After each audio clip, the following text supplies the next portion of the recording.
రామారావు గారు అన్నారు కదా, ఇందాక రామారావు గారు కూడా అన్నారు. ఒక నిమిషం కృష్ణవేణి గారు దానికి మరి మన రఫీ గారు ఏమంటారు విన్నారు. రఫీ గారు చెప్పండి.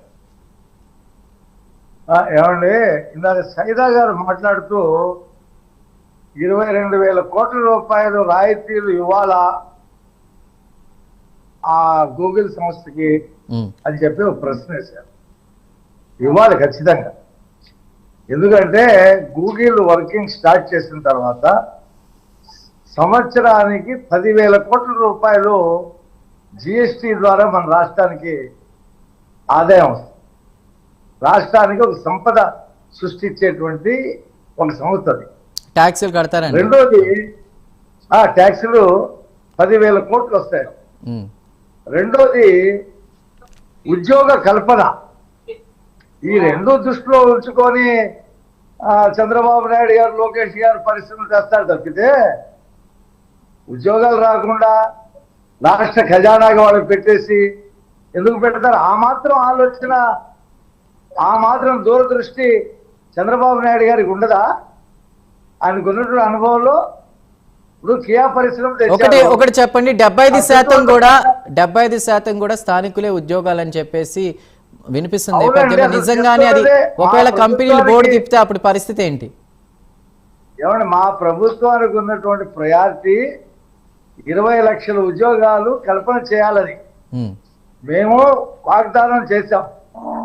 అది సాకారం చేయడం కోసమే ఈ రాయితీలు, ఈ పరిశ్రమలు, వాటిని ఇన్వెస్ట్ చేయడానికి. అంతేగాని ఉద్యోగాలు ఇవ్వకుండా చేయడానికి లేదు. ఇవాళ అమెరికా వెళ్లే పరిస్థితి లేదు.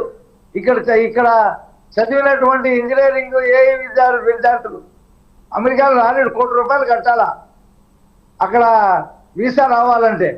ఎవరు వెళ్ళరు అమెరికా నుండే తరిమేస్తున్నాడు ట్రంప్.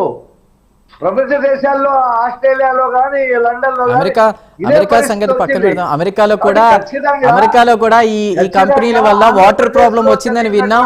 రఫీ గారు ఇంకోటి కూడా ఇక్కడ మాట్లాడుకోవాలి. రీసెంట్ టైమ్స్ లో కర్ణాటకలో ఒక నిమిషం రఫీ గారు, మధ్యలో ఆపడం కాదండి, ఒకటి గుర్తు చేస్తున్నాను. కర్ణాటకలో కూడా తెలుగు వాళ్ళని, రఫీ గారు ప్రశ్న అడుగుతున్నా నేను.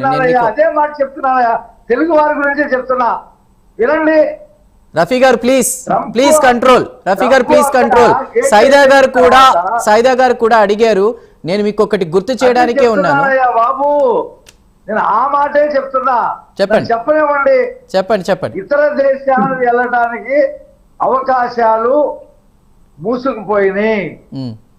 ఇవాళ భారతదేశంలో ఉన్నటువంటి ఐటీ నిపుణులు, ఏఐ నిపుణులు తెలుగు రాష్ట్రాలు ఉన్న వాళ్ళది సింహభాగం.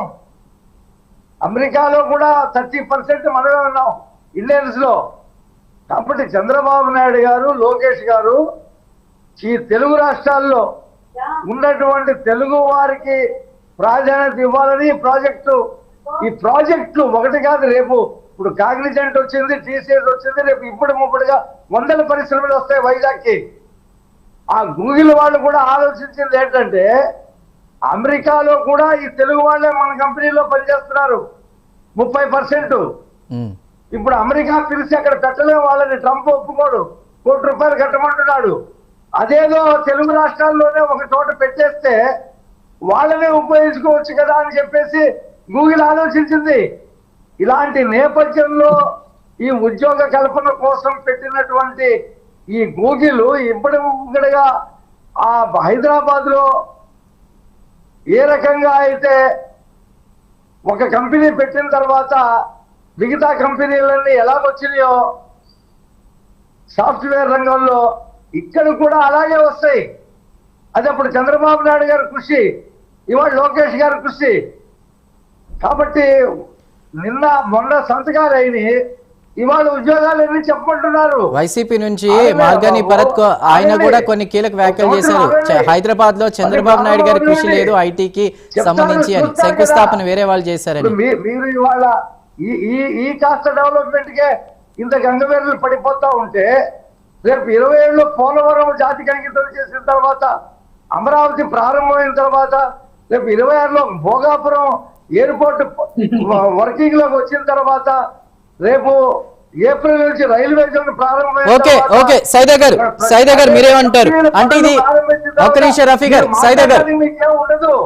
రైట్ ఓకే ఓకే సైదా గారు ఒకటి చెప్పండి ఇప్పుడు బెంగళూరులో రీసెంట్ టైమ్స్ లో మనం ఒకటి చూసాం లోకల్స్ కే ఇక్కడ జాబ్స్ అని చెప్పి